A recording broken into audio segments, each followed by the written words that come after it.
Olá, turma! Então, a gente vai dar início ao nosso período agora remoto, né, de ensino. E essa semana, que seria a nossa primeira semana de ensino remoto, nós vamos finalizar o segundo estudo dirigido, né? O tema do nosso segundo estudo dirigido, só para a gente relembrar, né, porque com tantos eventos, é sobre a classificação dos jogos e a representação dos jogos nos três autores principais, que é Piaget, Vallon e Vygotsky. Então a gente vai dar uma relembrada nisso. Eu deixei no Siga para vocês uma atividade, tá? Valendo 2 pontos. O fórum e a atividade equivalem a 2 pontos. Eu vou estar disponível para tirar qualquer tipo de dúvida online, tá? No horário das nossas aulas, no caso das 19 às 20 horas. E também eu coloquei lá uma apostila com vários tipos de jogos, que vai servir de ferramenta para vocês quando a gente voltar, né, desse ensino remoto, para a gente poder aplicar algumas atividades. Algumas eu acredito que vocês já conheçam, já tenham vivenciado, mas algumas outras são novas.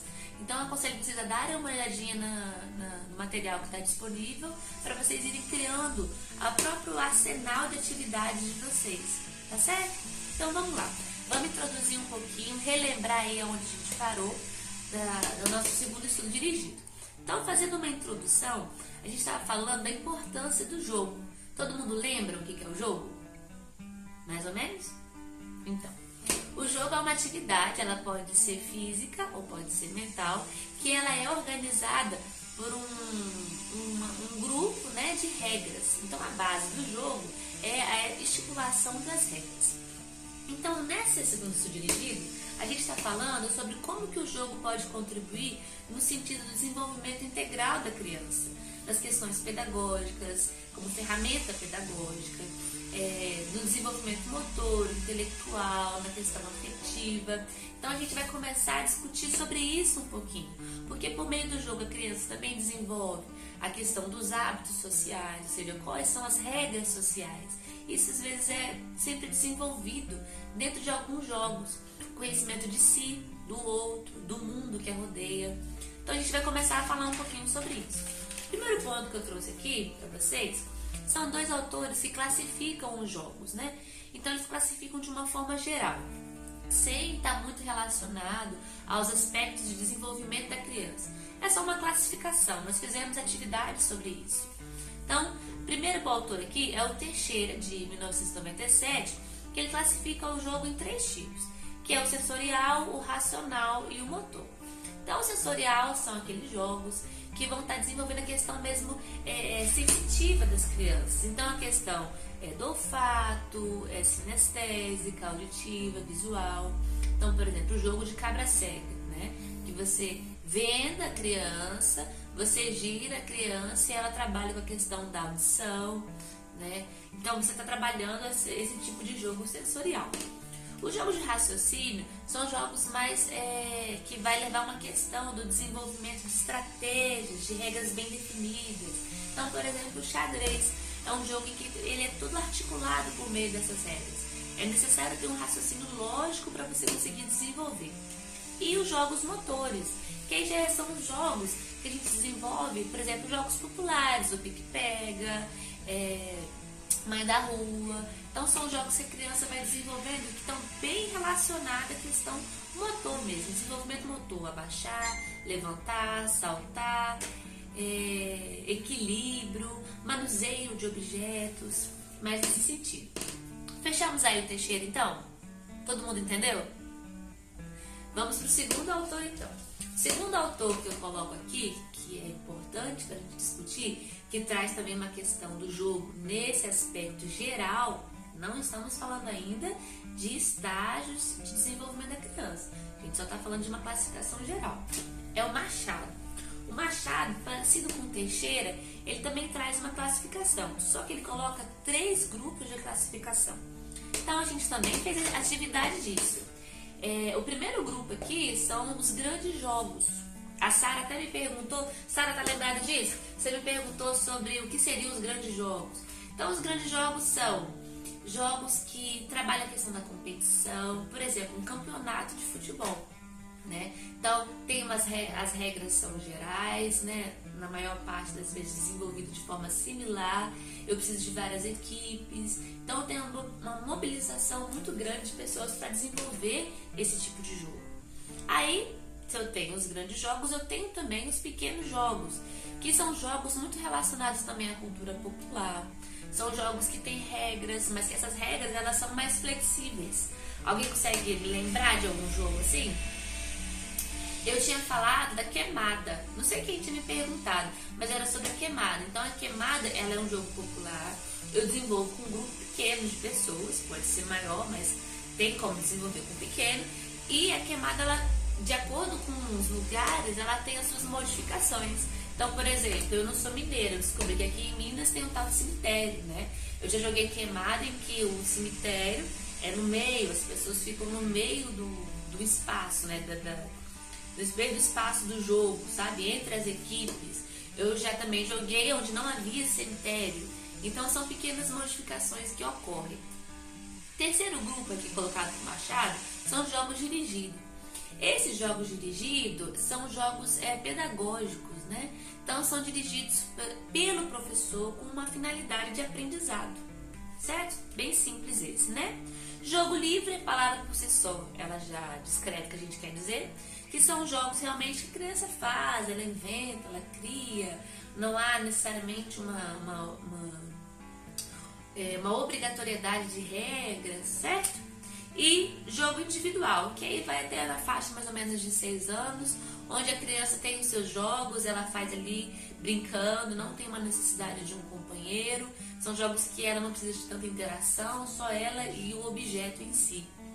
E jogo coletivo, para finalizar, que é necessário um companheiro. Quem lembra da atividade, tinha uma imagem lá que falava sobre esse tipo de jogo, que é o jogo coletivo, que era... Como é que é aquele do navio? Guerra naval, muito bem. Batalha naval. Isso aí vai ter que editar depois. Batalha naval, que é o jogo que você necessariamente precisa do companheiro. Sem ele não acontece. Ok.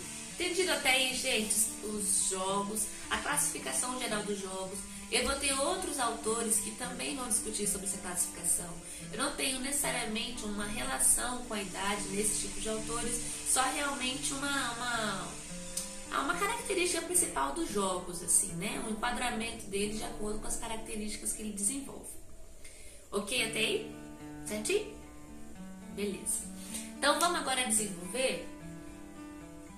Tá, vamos agora falar sobre a questão dos jogos e de acordo com 3 autores principais que a gente vai falar, que é o Piaget, o Vallon e o Vygotsky.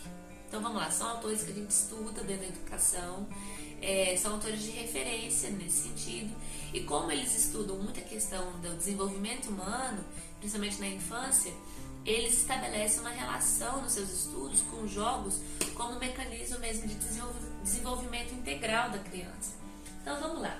O Piaget vocês conhecem melhor do que eu, né? Que é educação, pedagogia, educação infantil. Houve Piaget desde o primeiro semestre, né? O Piaget, ele estabelece fases de desenvolvimento, né? Todo mundo tá lembrado? As 3 fases principais, que é a fase do sensório motor, a pré-operatória e operações concretas. Então, a partir dessas 3 fases, que ele coloca características específicas para a criança em cada fase, ele estabelece também o tipo de jogo desenvolvido nessa fase. Então, o jogo que o Piaget está colocando aqui, só para deixar claro, que eu vi que na última atividade houve um pouco de confusão, não é um jogo em si específico. Ele não estabelece o jogo de pique-pega para tal fase, não é isso. Ele coloca jogos de forma geral, né? Aí você vai colocar uma gama de jogos que enquadraria dentro daquele jogo que ele estabeleceu. Então, por exemplo, a primeira fase, que é o sensório motor, ele coloca como uma fase, né? Que é necessário desenvolver jogos de exercício. Então, o que são os jogos de exercício? São jogos que não têm uma relação com o simbólico, né? Então, da imaginação, da criação. Não tem um estabelecimento de regras também. Que a criança aqui, ela está na fase de até os 2 anos, né? Então são jogos que estão muito relacionados ao próprio desenvolvimento da criança. Então o desenvolvimento de movimentos, aqueles movimentos que ela faz, né? O próprio o balbuciar da criança, o começo das palavras. Então são jogos que estão muito relacionados ao próprio desenvolvimento da criança, tá bom?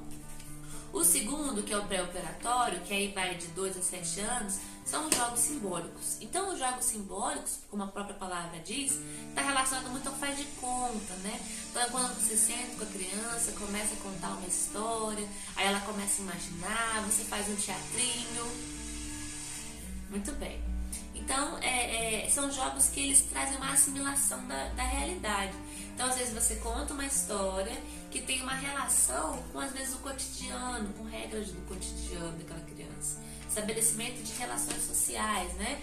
Então, como tratar o colega, uma história que vai estar relacionada ao tratamento, ao respeito com o colega, uma história que vai estar relacionada à afetividade que ele exerce com o outro, uma história que vai estar relacionada à própria família do aluno, né, as relações familiares. Então, são histórias, é um momento que você traz a história para relacionar e para poder apresentar um pouco, ele assimilar a realidade. Ok?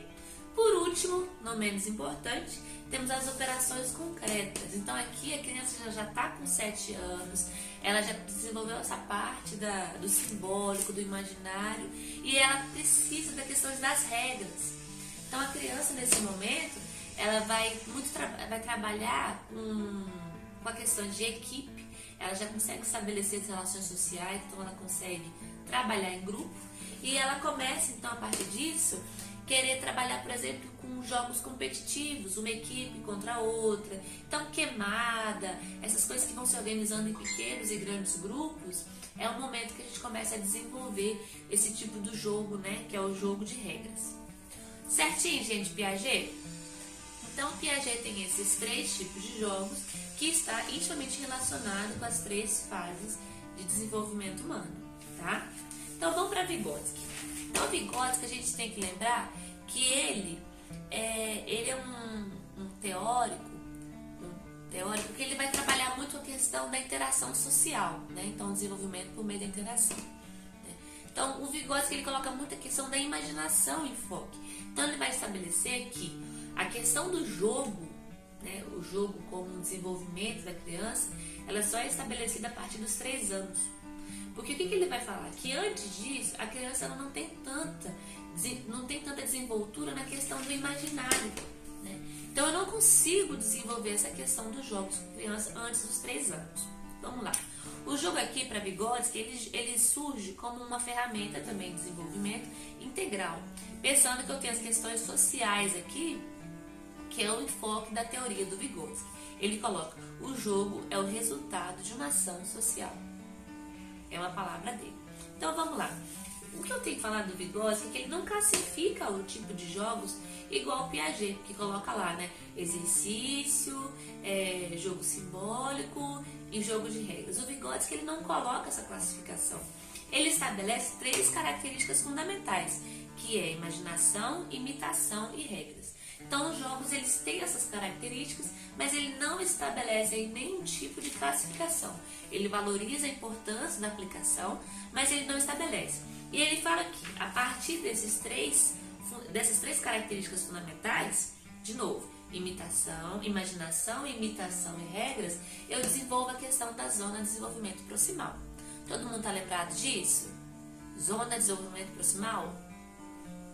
Que é o ZDP, que é aquilo que a criança já sabe, né, a fase ali, né, o momento que você vai desenvolver uma ação, uma atividade, uma intervenção, pensando naquilo que ela já sabe, para onde eu quero que ela chegue. Então, é o meio desse trânsito, certo?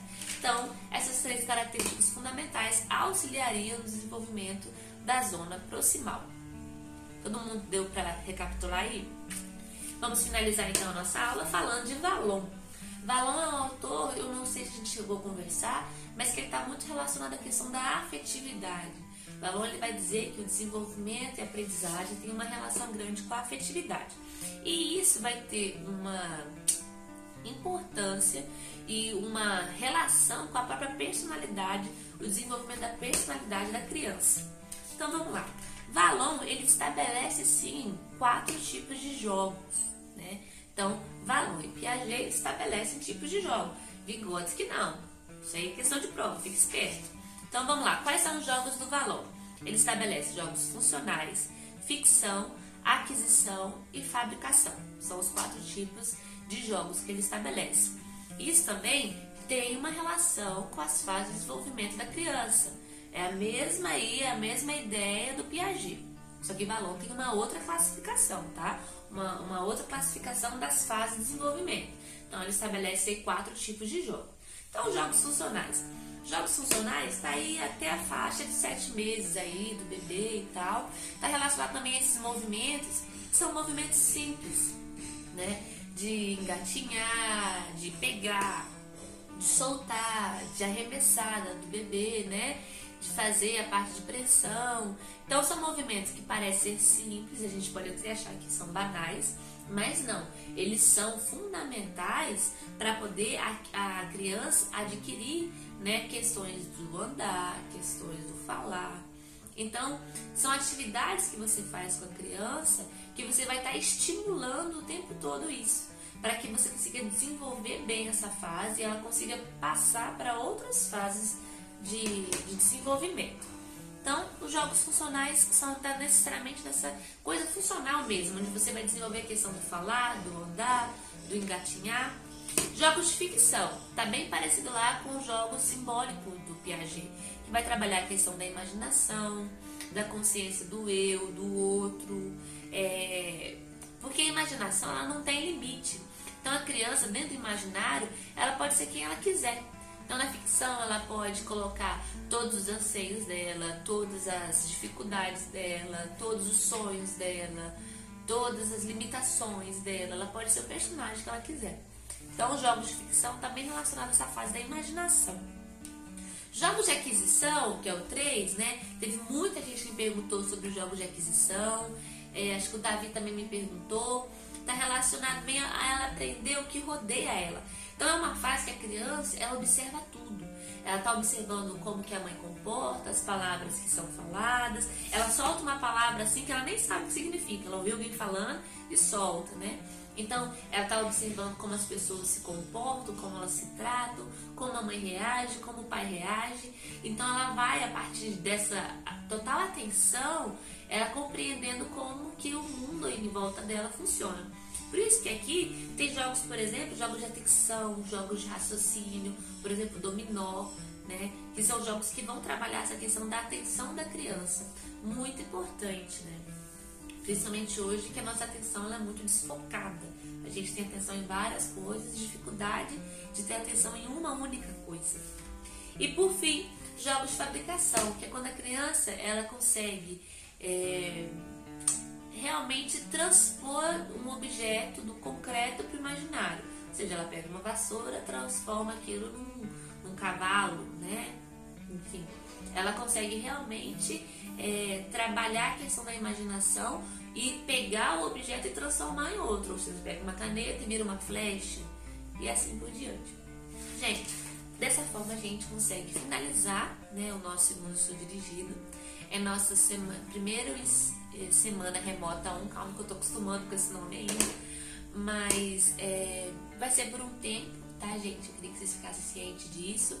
Quando nós voltarmos, eu acredito que a gente consegue aplicar mais a parte prática, que é o que a gente vai ficar devendo agora no início. A gente até estava indo para nossa primeira aula prática e a gente teve que adiar, infelizmente, mas acredito que mais para frente a gente consiga desenvolver melhor, lembrar dessas fases, aplicar os jogos, para que vocês tenham a vivência de todo esse conteúdo que é importantíssimo, né? Essa disciplina precisa da vivência, tá?